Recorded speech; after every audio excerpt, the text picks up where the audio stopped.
I want to tell you nothing, absolutely nothing through my music. And I think that that's a burden that shouldn't be necessarily placed on artists, right? Now, if you listen to the music and you like it, sour. If you don't, just improve your taste. But I ain't mad, whatever. You know what I mean? I'm not telling you nothing through the music.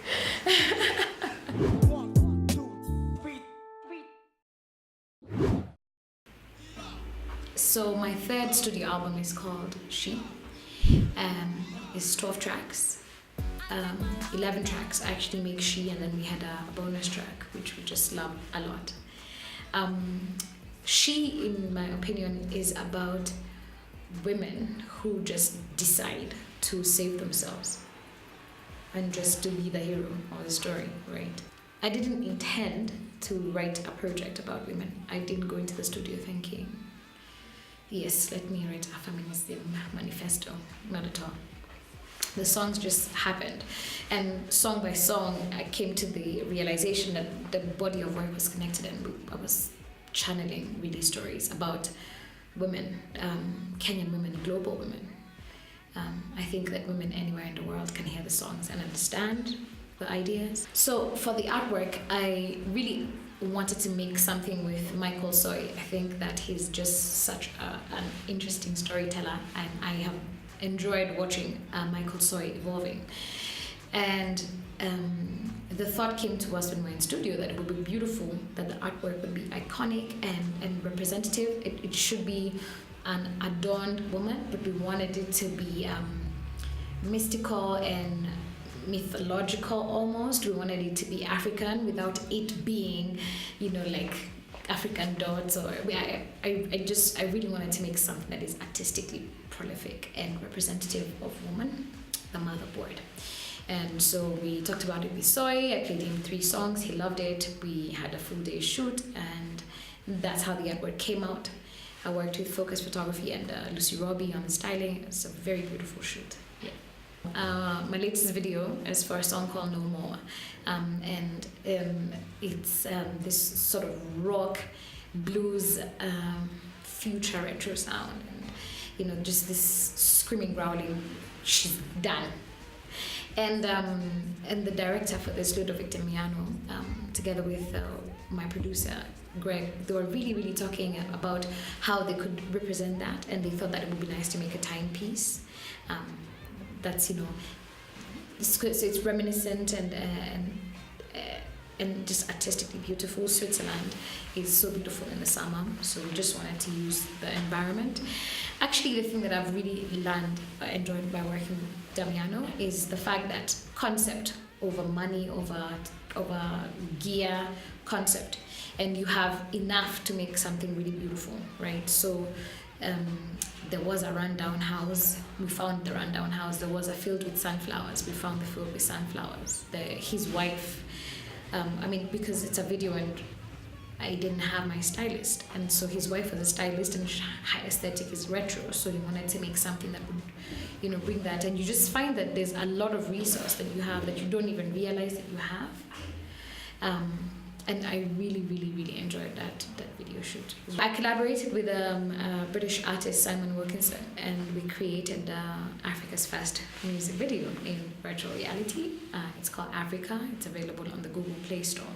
And that was my first attempt at a project in virtual reality, and it's pretty amazing. And when you're in the virtual reality environment, we really make you feel like you are in this, we suspend your reality, and now it's so trippy. So bad. So a few weeks ago, I did an interview with Mosha. She's a fashion designer, writer, and she's a fashion. She was writing articles for Vogue, and she reached out if I'd like to be featured, or they'd like to feature me, and would I have the time. So Mosha and Gladys Mashaya reached out, and I was super happy about it. I knew some of the other ladies who were being featured, but I didn't really know, and I thought that it's cool. And I think maybe, we all know like Vogue, and we've read Vogue for years, and there's a recognition for what Vogue means in fashion and in just moving the culture and telling story of the culture. So I feel very grateful for that. I really like that it was about women, and I liked seeing the perspective of the different women, because there's multiple realities in a space like Nairobi.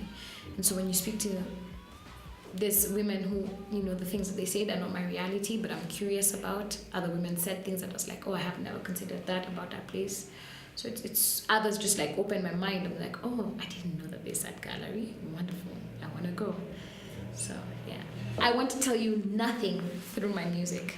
What? I want to tell you nothing, absolutely nothing through my music. My music is my music. It is social commentary. It is my perspective. It is my understanding. It's my feelings. Sometimes you'll dance, sometimes you won't dance. My music is my music. I'm not telling you anything through my music. And I think that that's a burden that shouldn't be necessarily placed on artists, right? I am telling you something by my existence. By the way I look, by the things that I say, about the things that I do. I'm deliberate, I'm intentional. I'm asking you to be deliberate, not asking you, I am showing to you what it looks like when a person is deliberate and intentional and creative and a little stubborn and trusts themselves even if they don't necessarily know what they're doing, but is kind of fundamentally down with themselves and is just like, I'm okay with who I am, I'm resolved in my being, I am in clarity of my purpose, and I'm doing the thing, and I'm not exceptional, and it's not just for me, it's available for everybody. So my work is my life is a work. Now, if you listen to the music and you like it, sawa. If you don't, just improve your taste, but I ain't mad, whatever, you know what I mean? I'm not telling you nothing through the music. We ask this question as creatives, how come love your home? First, as a creative, you always long for the love from home. You long for the recognition from home because it's home, right? It's always good to be home. It's great to have those things. But those things haven't necessarily existed. And I don't know that it has to do with us as creatives, or it has to do with us as Kenyans in the way we understand things. But then also, I feel like no matter how eloquent my answer is, that's not the point. The point is we want to have home love. So let's increase home love, right? So I'm wearing Kenyan designers, right? Kobe Nairobi. I'm eating in Kenyan restaurants. When people ask me about a Kenyan experience, I talk about the real Kenyan experience. Give the love here. If you want to stand on somebody, stand on Sketches 123.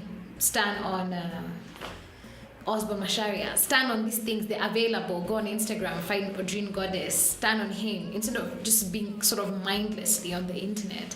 Just purpose every day that you're just going to discover like 5 really dope digital artists. Just like you're always on Instagram. Stop looking at people's lives and drinking flat tummy tea. I don't know. Do some send some love, because I do think that that's how it's going to increase, right? By being here, I affirm you and you affirm me. So if we keep working together, the light, sort of like multiplies.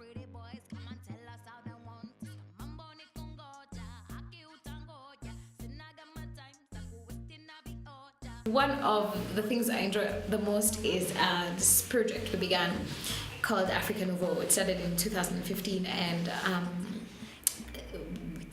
it's just about creative dopeness, right? It's for creators, curators, and fans of culture. And I think we came to aVRica Nouveau having done blank singing for very many years, and having understood that, blank satisfies the idea of like an afternoon into night day party for music and for putting on really dope and fundamentally cool concerts. aVRica Nouveau is wider. It's about putting on the whole creative spectrum. So music, film, fashion, technology, virtual reality, really cutting edge, really dynamic, really visually progressive. It's for African futurists, which is how I see myself, just as an African futurist.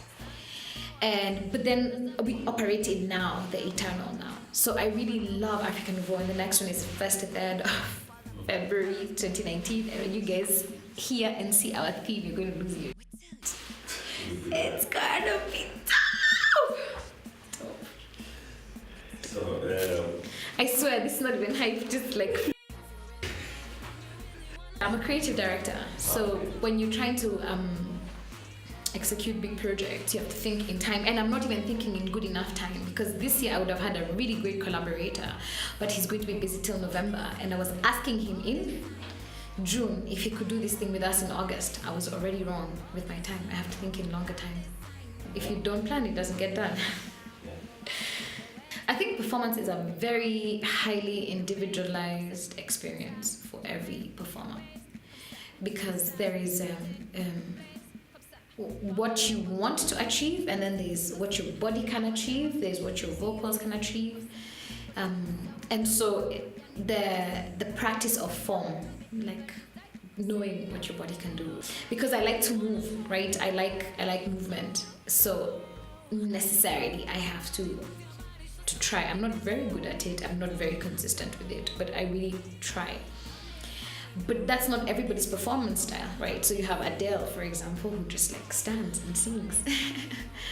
And so I think the thing as a performer is to observe other performers for inspiration as muse.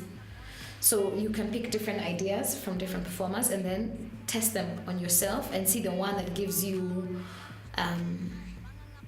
that allows you to present yourself the best. Performance is really about presentation, no matter what. You still have to think about costumes, you still have to think about set design, like how you guys are actually going to stand, you have to think about the looks, you have to think about what will the photographer see. It's about presentation.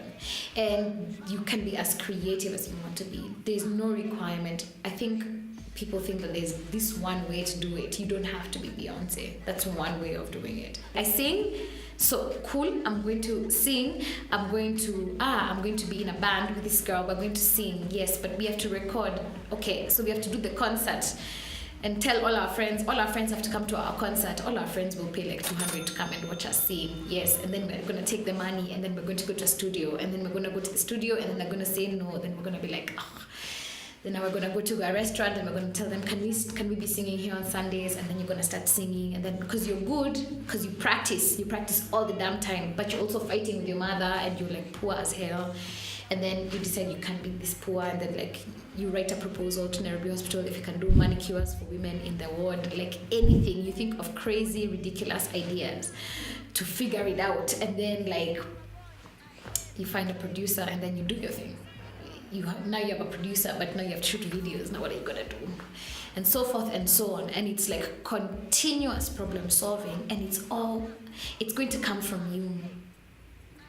Because I feel like what has happened, or it seems to me that what's happening in Kenya right now is that like because parents or the society recognizes that there are no blue collar jobs, white collar, whatever, that collar that goes to the office, right? I think people recognize now that there's less and less of that.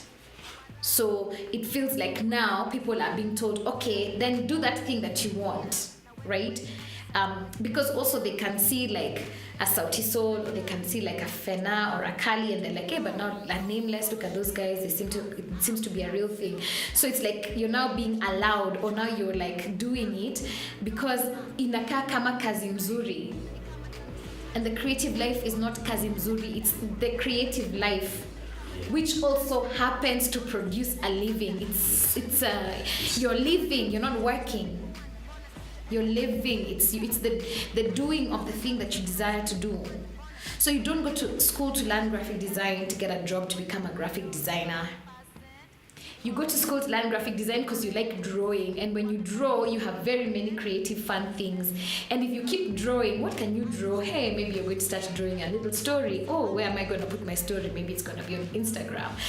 Maybe I can ask photographers to give me their pictures from like wedding shoots, and I'm going to start drawing some little stories for couples about like the thing. Maybe that's what the invitations are gonna be. Oh, I'm gonna put that on Instagram. Cool. I'm gonna like spend 1,000 bob and boost this ad and tell guys to retweet because maybe my users are on your timeline. Boom! Now I have a client. Oh shit! I made my first 20,000. Yay! You're now self-employed. How do I be a singer? By singing. How do I record? By recording. How do I record? There is no formula for recording. I don't know. Some people find producers, some people pay producers. You can pay a producer, yeah? So you have to get the money to pay the producer. So how do you get the money? I don't know, bro. It depends on the circumstances of your life. It depends on the combination of things that you do. There's big advice, about investing, but like if you're starting, you don't have nothing to invest except yourself. So invest all of yourself in figuring out how to make it work, and then it will. Invest all of yourself. Why are you sleeping and you haven't yet cracked the problem? Stop sleeping. Stay awake and think. Have you thought about every version possible? Have you called everyone? Have you been as convincing? Have you been as hopeful? Have you been as optimistic? And I'm not saying, so I'm sorry, the point that I'm saying is that it's the doing of it. The being of it is the doing of it, is the becoming of it. And then it becomes a job. And then you have people calling you and paying for your skill. And then you have money. And then now you have money, you go to the autonomy, you learn how to like save your money or like to invest your money. And you just do those other things that normal people do who are like doctors or bankers or whatever. You join a circle, you like keep money, you find like a nice land. You just do those things that other normal people do. But you just create, and it always tells you what it's going to become at the next level. You always know,